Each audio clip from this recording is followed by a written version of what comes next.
Hello students, आज हम बात करेंगे 11वीं कॉमर्स के सब्जेक्ट अकाउंट्स की। और आज हम जिस क्वेश्चन को डिस्कस करेंगे वो है क्वेश्चन नंबर 3। क्वेश्चन नंबर 3 के आज हम इसमें एडजस्टमेंट क्लियर करेंगे। इस वीडियो से हम देखेंगे कि एडजस्टमेंट जो दिए गए हैं उन्हें हम कैसे करेंगे सोल्व। तो क्वेश्चन नंबर 3 में पहले जो कुछ कॉमन बेसिक चीज है वो मैं आपको लिख कर दे देता हूं। जैसे सबसे पहले यहाँ पर टू ओपनिंग स्टॉक लिखेंगे।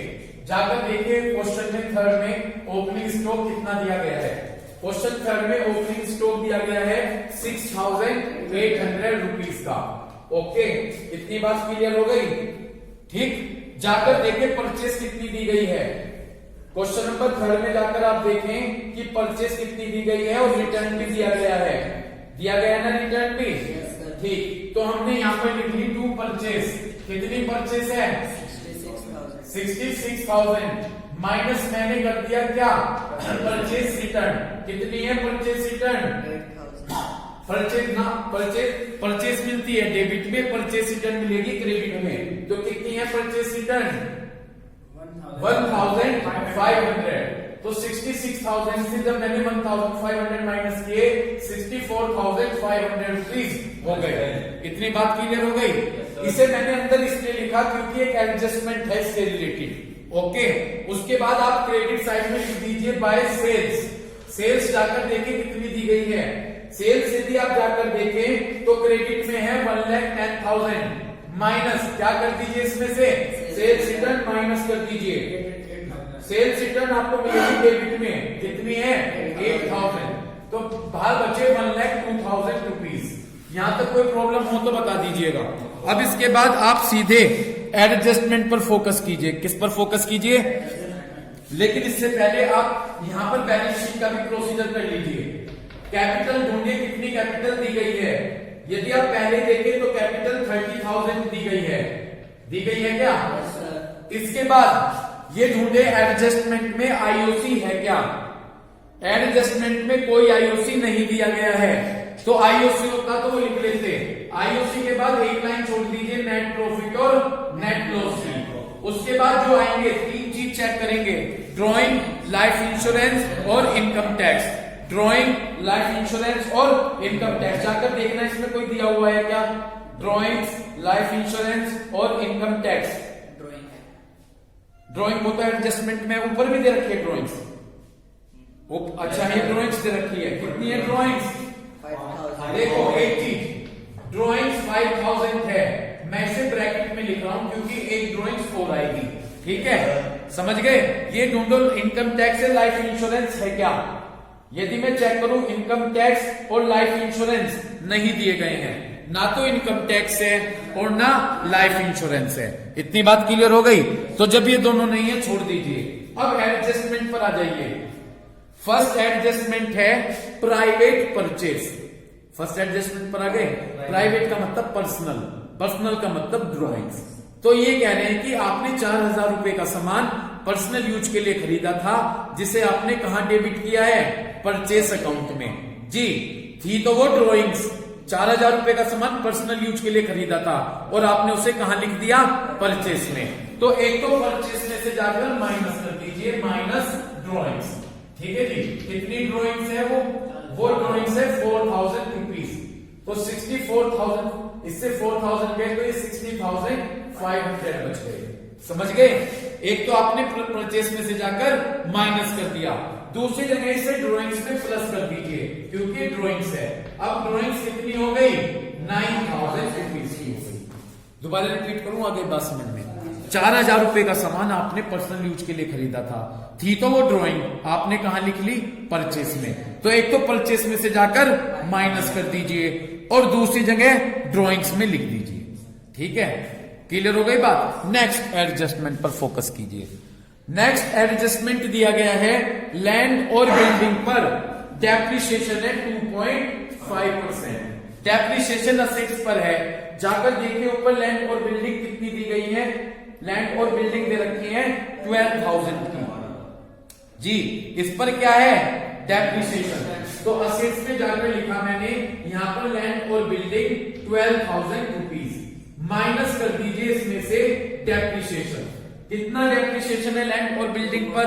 2.5%। तो जब आप 12,000 का 2.5% कैलकुलेट करेंगे तो ये आ जाएगा आपका 10% आ जाएगा 1200,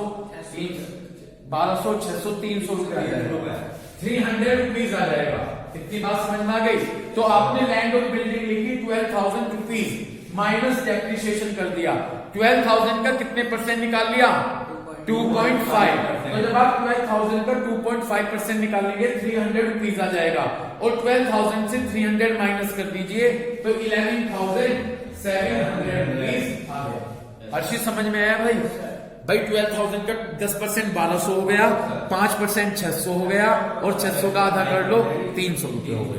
तो ये बच्चा, इसके बाद ये दूसरी जगह डेप्रिसिएशन P&L के डेबिट साइड में आता है, तो मैंने यहां पर लिख लिया टू डेप्रिसिएशन ऑन, इस पर है लैंड एंड बिल्डिंग।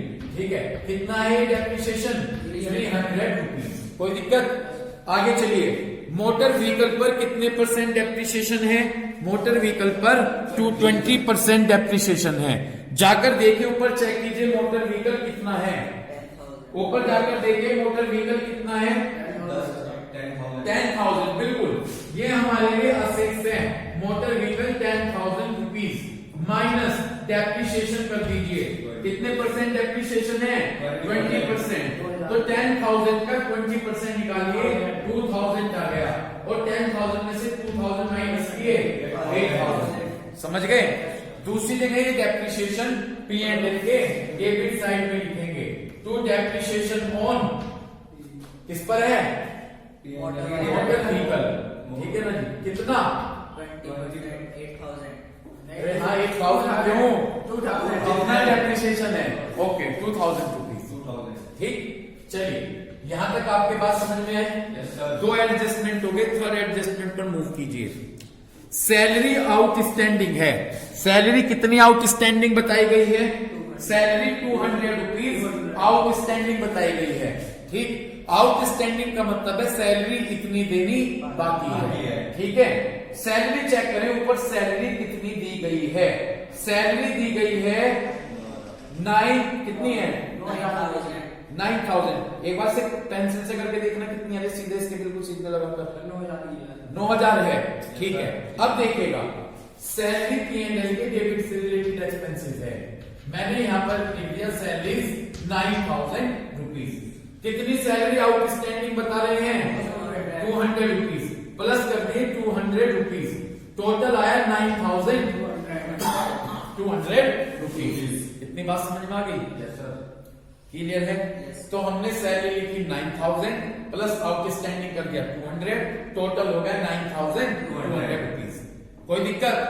दूसरी जगह ये आउटस्टैंडिंग हमारे लिए लायबिलिटीज है, तो इसे कहां पर लिखेंगे? लायबिलिटीज साइड में लिखेंगे आउटस्टैंडिंग सैलरीज।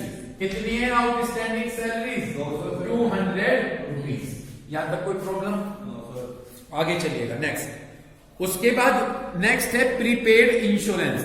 प्रीपेड का मतलब जो एक्सपेंसेस आपने एडवांस में पे कर दिए। ऊपर जाकर देखिए ट्रायल बैलेंस में इंश्योरेंस कितना दिया गया है, ये चेक कीजिएगा। रेंट और इंश्योरेंस दे रखा है। यहां पर स्टूडेंट ढूंढता रहता है, उसे नहीं मिलता, क्योंकि यहां पर रेंट के साथ क्या दे रखा है? इंश्योरेंस। ओके, तो रेंट और इंश्योरेंस दिया गया है। कितनी अमाउंट है? 3,000, और नीचे कह रहे हैं कि 200 रुपीज आपने एडवांस में पे कर दिया। ओके, तो अब देखिएगा हम इसे कैसे एडजस्ट करेंगे। P&L के डेबिट में लिख दिया जाकर टू रेंट एंड इंश्योरेंस। कितना है रेंट और insurance? 3,000 minus prepaid. Minus prepaid का मतलब जो खर्चा एडवांस में दे दिया फिर दोबारा नहीं देना, इसलिए जाकर माइनस कर दीजिए। कितना प्रीपेड है? 200 रुपीज। तो 3,000 से हमने 200 रुपीज माइनस कर दिए, 2,800 रुपीज बचे। दूसरी जगह प्रीपेड हमारे लिए असेट्स है, तो असेट्स में जाकर हमने यहां पर लिख दिया प्रीपेड। क्या लिखा? Prepaid insurance 200 rupees. कोई problem? Next, provision for doubtful debts कितने मेंटेन करने हैं? Provision for doubtful debts 5% maintain करने हैं। किस पर? डेटर्स पर। तो डेटर्स पर 5% प्रोविजन बनाना है, ये न्यू प्रोविजन है। मैंने पहले भी बताया था ये क्या है हमारे लिए, ये न्यू प्रोविजन है। तो डेटर्स पर हमें 5% प्रोविजन बनाना है, ये न्यू प्रोविजन है। एक मिनट, यहाँ पर फर्दर बैड डेब्ट्स तो नहीं आया, एडजस्टमेंट में एक तो आता है, तो फर्दर बैड डेब्ट्स नहीं है, छोड़ दीजिए। न्यू प्रोविजन बनाने को कह रहे हैं, कितने परसेंट बनाना है, 5%। ओके, तो अब ये ट्रांजेक्शन है, सबसे पहले असेट्स में जाकर डेटर्स लिख लीजिए। क्या लिख लीजिए, डेटर्स ढूंढे कितना है ऊपर, डेटर्स देखिए कितने हैं ऊपर, डेटर्स और क्रेडिटर्स एक साथ दिए गए हैं। डेटर्स पहले वाले हैं 20,000, और एक बात बता रहा हूं, डेटर्स डी से बना है, उसकी अमाउंट डेबिट में मिलेगी, क्रेडिटर्स सी से बना है, उसकी अमाउंट क्रेडिट में मिलेगी। तो डेटर्स कितनी अमाउंट है, 20,000। ओके, माइनस, पहले तो करते हैं फर्दर बैड डेब्ट्स, एडजस्टमेंट में कोई फर्दर बैड डेब्ट्स नहीं है, होता तो माइनस करते, जब नहीं है तो माइनस करेंगे न्यू प्रोविजन। क्या माइनस करेंगे, न्यू प्रोविजन। कितने परसेंट है, 5%। इस 20,000 का 5% निकाल लीजिए, 1,000, बाहर बचे 90,000। कितने बचे, 90,000। कोई दिक्कत है क्या, कितने बचे, 90,000। समझ गए, ओके। अब ये देखना है कि प्लस, अब दूसरा स्टेप मैंने क्या बताया था, मैं यहां पर कैलकुलेट करता हूं एक बार, ठीक है, मैं यहां पर कैलकुलेट करता हूं। सबसे पहले बैड डेब्ट्स लेंगे ट्रायल बैलेंस वाले, जाकर देखो ट्रायल बैलेंस में कितने बैड डेब्ट्स हैं, ट्रायल बैलेंस में जाकर 500 मिल गए जी। ट्रायल बैलेंस ये है 500। ओके, इसमें ऐड करते हैं फर्दर बैड डेब्ट्स, हैं फर्दर बैड डेब्ट्स, फिर ऐड करते हैं न्यू प्रोविजन, कितने हैं, 1,000 प्लस न्यू प्रोविजन, एडजस्टमेंट वाले, कौन से वाले, एडजस्टमेंट, ठीक, कितने आ गए, 1,000। टोटल कर लीजिए 1,000 माइनस करेंगे ओल्ड प्रोविजन, माइनस क्या करेंगे, ऊपर जाओ टेबल में, टेबल में जाकर देखो प्रोविजन फॉर बैड डेब्ट्स लिखे हैं, कितने, ये ओल्ड प्रोविजन है 700, माइनस कर दिए, 1500 में से 700 माइनस करेंगे, प्लस के 800 बचेंगे, किसके बचेंगे, प्लस के बचेंगे तो P and L debit, minus के बचते तो पी एंड एल क्रेडिट। तो ये हमारे प्लस के बचे हैं, इसलिए हम इसको पी एंड एल के डेबिट साइड में लिख देंगे। यहां पर लिख दूं कि सबसे पहले टू बैड डेब्ट्स कितने हैं, 500, वही प्रोसीजर लिख रहा हूं, plus new provision, new provision कितने हैं, 1,000, टोटल कर लिया, माइनस कर दिए ओल्ड प्रोविजन, ठीक है जी, ओल्ड प्रोविजन कितने हैं, 800, 700, तो बाहर बचे हमारे टोटल अमाउंट में 800 रुपीज। कोई दिक्कत, इस प्रोसीजर को मैं यूज कर देता हूं, ठीक, ये हमारे प्लस के बचे, तो इस प्रोसीजर को मैं यहां से इरेज कर रहा हूं। क्लियर हो गई क्या बात आपके, ठीक हो गया, एडजस्टमेंट क्लियर हो गया। अब हम नेक्स्ट एडजस्टमेंट पर चलते हैं।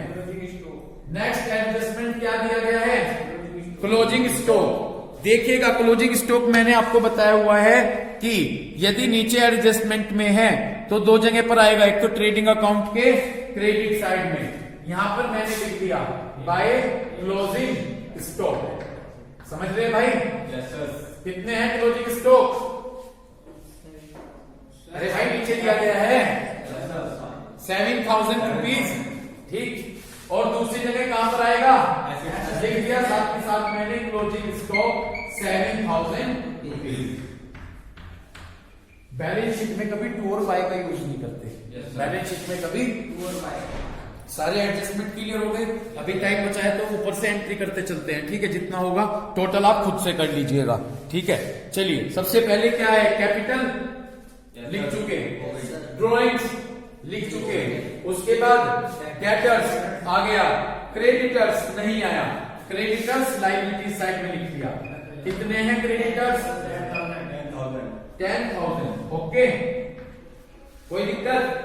उसके बाद बैंक लोन, बैंक लोन हमारे लिए लायबिलिटीज है, क्या है, तो लायबिलिटीज में जाकर हमने लिख दिया बैंक लोन, कितना है, 9,500, ओके। उसके बाद क्या है, इंटरेस्ट ऑन, ये हमारे लिए एक्सपेंसिव है, क्या है, क्या है हमारे लिए, बी एंड एल के डेबिट में, तो मैंने यहाँ पर लिख दिया टू इंटरेस्ट ऑन लोन। कितना इंटरेस्ट ऑन लोन? 300 रुपीज। कोई प्रॉब्लम? Next cash. कैश हमारे लिए असेट्स होती है। क्या होती है? तो असेट्स में जाकर मैंने कैश लिख लिया। कितनी अमाउंट है? 2000। समझ गए? नेक्स्ट क्या है?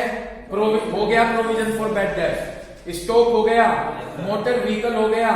उसके बाद बैंक। बैंक देखिए डेबिट में है क्रेडिट में है? डेबिट है तो असेट्स और क्रेडिट होती तो लायबिलिटी। ठीक है, तो बैंक जाकर बैंक की कितनी अमाउंट है?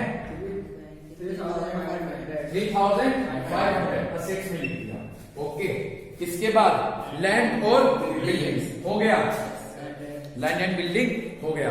उसके बाद क्या दिया गया है? Bad debts. बैड डेट्स भी हो गया भाई आपका। क्या दिया गया है? Bad debts. बैड डेट्स भी हो गया। उसके बाद परचेस और सेल्स दोनों हो गई। परचेस और सेल्स भी। रिटर्न भी हो गया। उसके बाद कैरिज आउटवर्ड, P&L से रिलेटेड एक्सपेंस। तो हमने यहाँ पर P&L के डेबिट में लिख दिया टू कैरिज आउटवर्ड। ठीक है, कितना है कैरिज आउटवर्ड? 2500। कोई प्रॉब्लम? उसके बाद कैरिज इनवर्ड, क्रेडिट से रिलेटेड एक्सपेंसेस है। तो हमने यहाँ पर लिख दिया डेबिट में टू कैरिज इनवर्ड। क्या लिख दिया? Carriage inward. कितना है carriage inward? 3000 rupees. Okay, next क्या है जी? सैलरी। सैलरी हो गई है, ये हो गई, सैलरी हो चुकी है। रेंट और इंश्योरेंस हो गया है। एडवर्टाइजिंग ये नहीं हुआ है। एडवर्टाइजिंग P&L से रिलेटेड एक्सपेंसेस है। ठीक है, तो हमने यहाँ पर लिख दिया P&L के डेबिट में टू एडवर्टाइजिंग, है ना जी? एडवर्टाइजिंग। कितनी advertising? 3500। Okay, next discount. Discount देखिए डेबिट में है क्रेडिट में है? अगर डेबिट में होता तो एक्सपेंसेस है P&L के डेबिट में लिखते, क्रेडिट में है तो इनकम है। तो हमने P&L के क्रेडिट में लिख दिया बाय डिस्काउंट। कितनी डिस्काउंट है? 500 रुपीज। ओके, नेक्स्ट क्या है? जनरल एक्सपेंसेस P&L के डेबिट में हमने लिख दिया यहाँ पर लिख देता हूँ टू जर्नल एक्सपेंसेस। कितना है जर्नल एक्सपेंसेस? 3400। ओके, इसके बाद BR और BB, बिल्स रिसीवेबल और बिल। BR हमारे लिए असेट्स हैं, तो हमने असेट्स में जाकर लिख दिया BR। कितना है? 6000। और बिल्स पेबल हमारे लिए लायबिलिटीज है। लायबिलिटीज में जाकर लिख दिया हमने बिल्स पेबल 2000 रुपीज। कोई प्रॉब्लम? इसके बाद दिया गया है रेंट रिसीव। ये हमारे लिए इनकम है। ठीक है, रेंट रिसीव हमारे लिए क्या है? तो हमने P&L के क्रेडिट साइड में लिख दिया बाय रेंट। कितना? 300 रुपीज। इस तरह से हमने सारे एडजस्टमेंट भी कर लिए और सभी ट्रांजेक्शन्स भी फिल कर लिए। तो इस तरह से इसका टोटल आप खुद से अपने आप कीजिएगा। क्वेश्चन नंबर 1 खुद घर से कीजिएगा, एक बार समझ लीजिए। क्वेश्चन नंबर 1 सारे एडजस्टमेंट समझ लीजिए। सबसे पहला क्लोजिंग स्टॉक है। क्लोजिंग स्टॉक दो जगह पर लिख दीजिएगा, ट्रेडिंग अकाउंट के क्रेडिट साइड में और असेट्स में। ठीक है जी। सेकंड क्या है? वेजेस और सैलरी आउटस्टैंडिंग है, तो वेजेस ट्रेडिंग में आती है। ट्रेडिंग में जितनी भी वेजेस होगी उसमें 2000 रुपए ऐड कर दीजिएगा और दूसरी जगह 2000 रुपए लायबिलिटी साइड में लिख दीजिएगा। ऐसी सैलरी 1200 रुपए आउटस्टैंडिंग है, जितनी भी सैलरी दी होगी उसे P&L में लिख दीजिएगा और उसमें ये आउटस्टैंडिंग 1200 रुपए ऐड कर दीजिएगा और दूसरी जगह से लायबिलिटी साइड में शो कर दीजिएगा। रेंट 2 महीने का 500 रुपए के हिसाब से आउटस्टैंडिंग है। 1 महीने के 500, 2 महीने के 1000। रेंट P&L के डेबिट में आएगा, समझ रहे हो क्या? उसमें 1000 रुपए आउटस्टैंडिंग के नाम से ऐड कर दीजिएगा और दूसरी जगह 1000 रुपए लायबिलिटी साइड में शो कर दीजिएगा। डेप्रिसिएशन दिया गया है बिल्डिंग पर। असेट्स में जाकर जितनी भी बिल्डिंग होगी उस पर 5% निकालकर माइनस कर दीजिएगा। दूसरी जगह डेप्रिसिएशन P&L के डेबिट। ऐसे ही जितनी भी मशीन होगी उस मशीन को प्राइस देकर असेट्स में लिखकर 10% डेप्रिसिएशन निकालकर माइनस कर बाहर लिख दीजिएगा और जितना ही डेप्रिसिएशन होगा P&L के डेबिट में लिख दीजिएगा। प्रीपेड इंश्योरेंस, प्रीपेड का मतलब जो खर्चा एडवांस में P&L के डेबिट साइड में जाकर इंश्योरेंस में से माइनस कर दीजिएगा और दूसरी जगह पर ये हमारे लिए असेट्स है, असेट्स में शो कर दीजिएगा। तो इस तरह से आज हमने क्वेश्चन नंबर 3 किया। इसका टोटल वगैरह आप खुद से लगाइएगा और क्वेश्चन नंबर 1 आपके लिए होमवर्क है। Thank you.